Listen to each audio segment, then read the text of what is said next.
IB Bio students. All right, so today we're going to continue with 11.1 and we're going to be looking at clonal selection. This is probably one of the most important lectures that you're going to listen to as far as immunity is concerned. Now, I always feel like BioNinja does a great job at explaining things, and they have a really good picture here to show you the whole clonal selection pathway. But I think I like the way I do it, so I'm going to explain it to you the same material, just a little bit differently, okay? So I am going to go to a white background here and show you about clonal selection. All right, so clonal selection as part of our immunity. All right, so the first thing you need to understand is that our immune system can be nonspecific and our immune system can be specific. So when we think of a nonspecific immune system response, we think of cells known as macrophages. And we think of these cells as just attacking any pathogen, any foreign substance indiscriminately. And then when we think of a specific immune response, we think of lymphocytes. And we think how these lymphocytes can attack a particular pathogen via a specific immune response. Now, one thing to remember about this is that both macrophages and lymphocytes are white blood cells. So our immunity within our body is dependent on our white blood cells, okay? So we're going to talk about non-specific immunity first. So non-specific immunity. So I'm going to draw a macrophage, okay, that looks like this. And this macrophage has two options. This macrophage can engulf a pathogen just indiscriminately, right? So remember that this is part of our immune system. So this pathogen here is detected because it doesn't have a self-marker. So the macrophage says, hey, you're foreign here. So it's just going to engulf or swallow this pathogen. And then there's enzymes inside these macrophages that destroy this foreign invader, okay? Another way that these macrophages can fight off foreigners or these foreign pathogens is that they present the pathogen to a lymphocyte. Okay.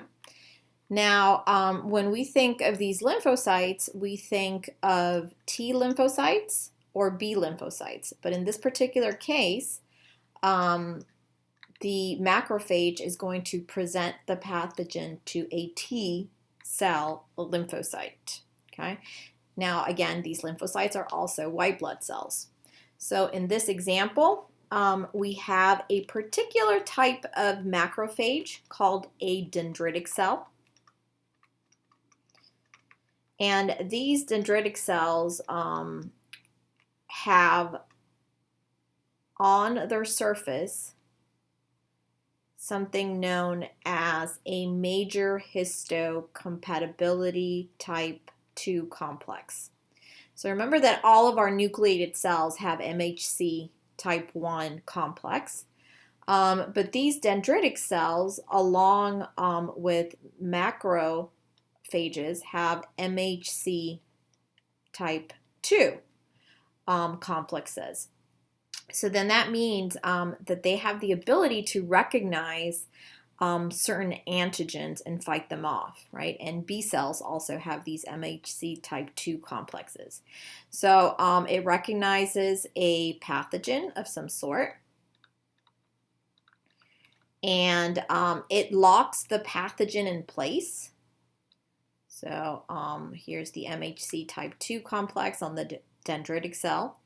It locks the pathogen in place, and then what does it do? It takes the pathogen to a T cell. And in this particular case, I'm just going to draw the T cell like this. And this T cell, we're going to call it a helper T cell. TH for helper T cell. And this helper T cell is a type of lymphocyte. So then it takes the antigen to this helper T cell, and it says, hey, you helper T cell, you are the one that's really good at destroying these, so go ahead and destroy. Now, helper T cells also have certain markers that can recognize this antigen, and we're going to look at those in a little bit more detail as well. Okay, so here we see how non-specific response happens, right, through a macrophage. Here we see the macrophage just engulfing the pathogen and destroying it indiscriminately, right, just anything that's foreign. And here we see the macrophage using a type of macrophage, which is a dendritic cell. And the dendritic cell, which has a major histocompatibility type 2 complex, attaches to the pathogen, and then it presents that pathogen to a lymphocyte known as a T helper cell. And it says, hey, you T helper cell, you're in charge of this pathogen now, and it's your chance to destroy it.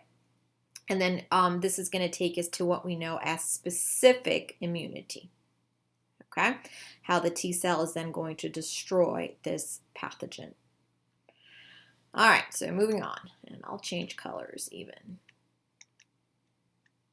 Okay, so some things that we should remember from before. So remember that our cells, right, are recognized by our immune system in what we call self-marking, right? So all nucleated cells have markers on them called MHC1 or major histocompatibility markers, right? So that is how our immune system knows that these are our own cells and not to fight them. Okay. We also know that there are other types of cells like B cells, macrophages, and dendritic cells. And these types of cells have on them major histocompatibility type 2 complexes. So that means that these types of cells, right, are going to go on the lookout for anything that is not MHC1.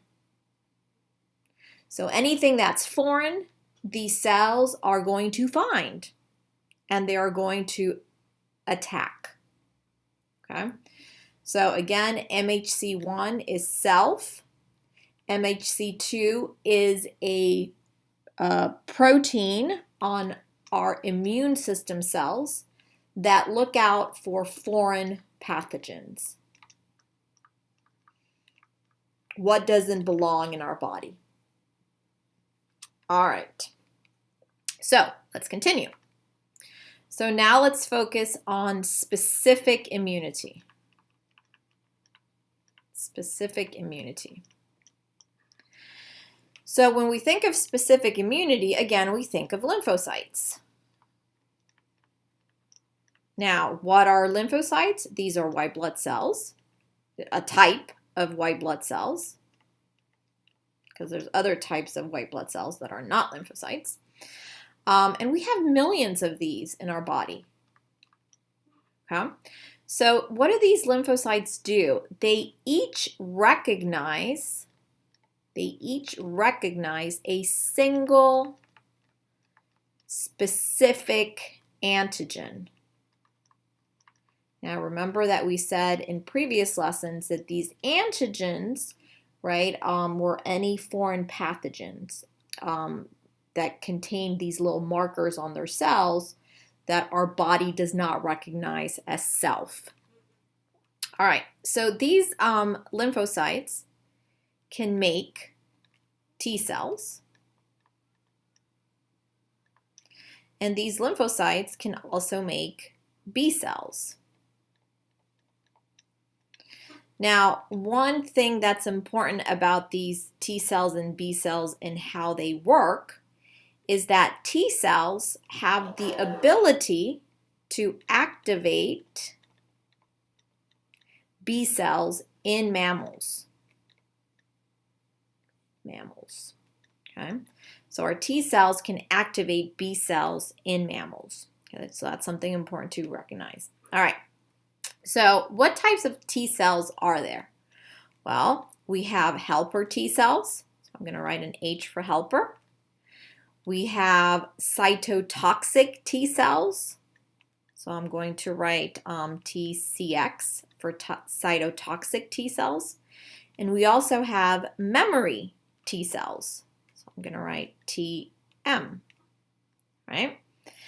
What about B cells? What type of B cells do we have? Well, we have B cells can proliferate or make plasma cells.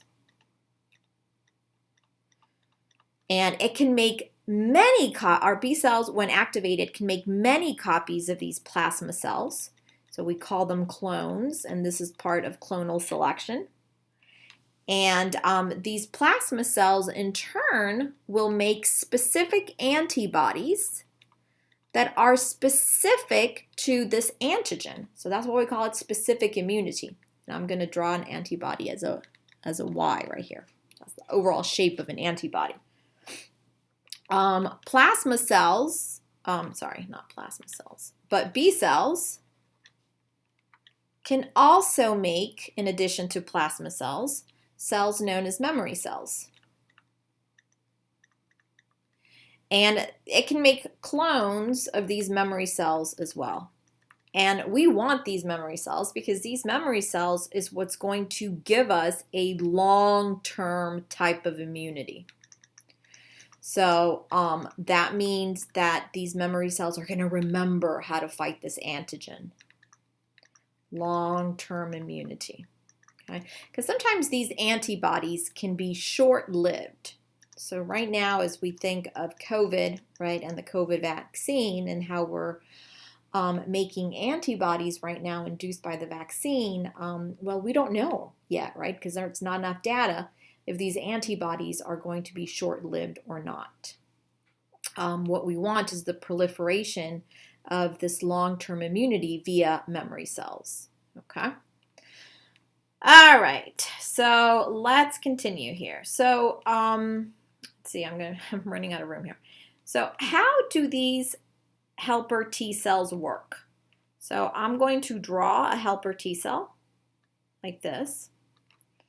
And these helper T cells have these receptors called CD4 receptors. And these receptors can find antigens of different kind, right? So when these helper T cells become activated, what they do is they release these cytokines. So cytokines are these molecules that are going to do something that I'll tell you in just a minute. So these T helper cells, when they become activated, and they become activated when they attach to a pathogen, they release these cytokines, and these cytokines vary. You have cytokines known as interleukin 2, interleukin 4, interleukin 5, various different types of cytokines. So when they release these cytokines, things start to happen. And what kinds of things? Well, these molecules are going to tell the B cells. So remember, I told you T cells activate B cells in mammals, right? So these molecules are going to tell the B cells to, 1, proliferate. Proliferate. That means make more B cells, right? Or 2, differentiate. And differentiate means, hey, B cell, turn into a plasma cell, turn into memory cells. So differentiate B cells into plasma cells and memory cells.